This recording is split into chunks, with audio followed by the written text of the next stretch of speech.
Let's figure out how to write your first JavaScript code. It's pretty simple and you will see it now. In order to do that, we need somehow to embed our JavaScript code to HTML file. We have different ways to write JavaScript. You remember that we have created the folder called JavaScript and also the index.html file in previous video. Let's open it in brackets. You can see here the very basic structure of HTML documents. I hope that you already know at least the basics of HTML. If you don't, then I recommend to introduce the ABC of that technology. Alright, let's go ahead and run this file in Google Chrome. So you can see here on the page the heading, which tells us the title of the lecture. It's written inside the body element using h1 heading tags. At first, let's organize brackets and browser nicely. I like working this way because it saves our time, so you can use this technique too. To write JavaScript code, we have to open the script tags, but before that, let's turn off live preview mode because it's very handy when you work on HTML and CSS, but now we don't need it. So let's write script tags, which should be placed above to the closing HTML tag. We can physically place them almost anywhere in HTML, but this one is the best practice. That helps browser to load web page faster. This way is called inline method because we write JavaScript and HTML in the same file. Let's write our very first line of code, console.log and hello world. Now open the console tab. I hope you remember how to do that. There are three ways. Let's use one of them. Click on Inspect, and you can see the text Hello World.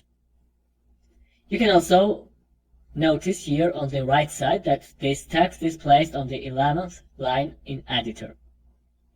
Console tab is the great tool for testing, debugging the applications, and for getting the results and outputs.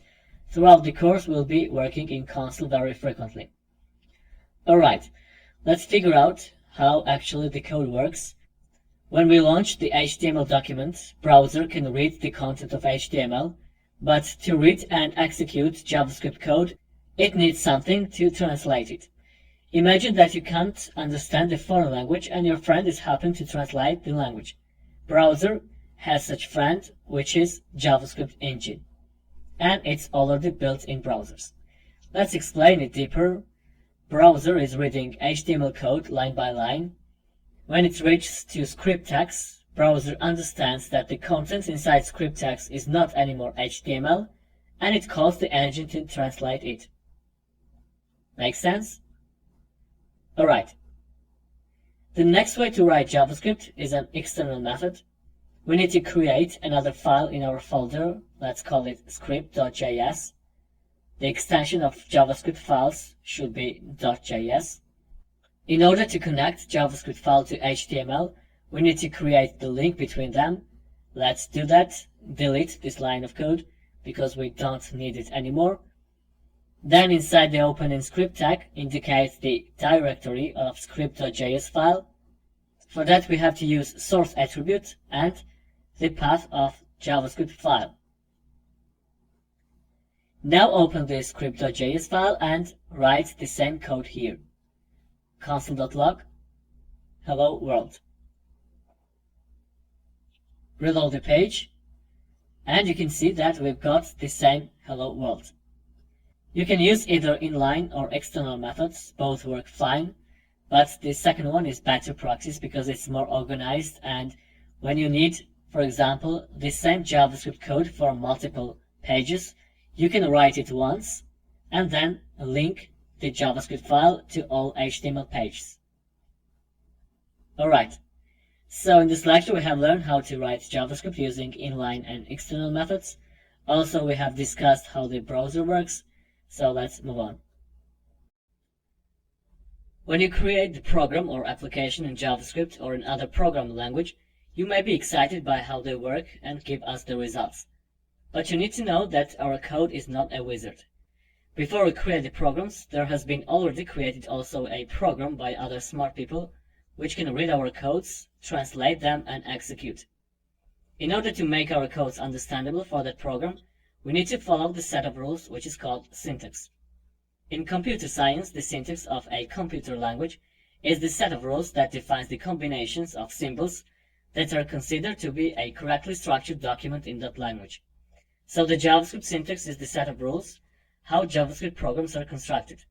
We always need to be assured that the grammar of our code is valid. That's the main work of syntax parser, which is the part of JavaScript engine. It checks the code character by character, and if something is wrong, then it throws an error. Regarding syntax parser and JavaScript engine, we will discuss how they work in depth in coming sections. Let's take a look on that example. Here we have the variable with name first name and its value John. Maybe you don't know yet what variable is, or you may it know from other programming languages. It doesn't matter for now because I'm just trying to demonstrate how important it is to write syntactically correct code. So as we said, the syntax parser reads the code character by character. When it finds the var and space, it understands that this is a variable declaration. Then it expects the name of the variable and finds it, which is first name in this case. Then it meets the equal sign and finds out that the variable has the value which is John. After the value, the syntax parser sees the semicolon and understands that this is the end of the statement. So the code is valid, and the syntax parser continues to read the next coming codes. If it meets something like this, it will find that there is no equal sign between name of the variable and the value Smith. So syntax parser is expecting here the equal sign, but instead of it, it finds other character which makes the code invalid, and therefore syntax parser throws an error. Alright, let's write the same example in brackets. Var first name equals to John, then var last name, Smith. Reload the page, and you see we have syntax error on the third line in script.js file. It tells us that we have unexpected string value. If we place here equal sign, then the code will work.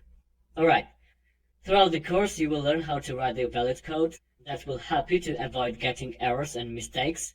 But anyway, errors and bugs are our friends because they are the best teachers to write the code correctly. Okay, in this lecture we have talked about the syntax and how the syntax parser reads the codes line by line and character by character. See you in the next video.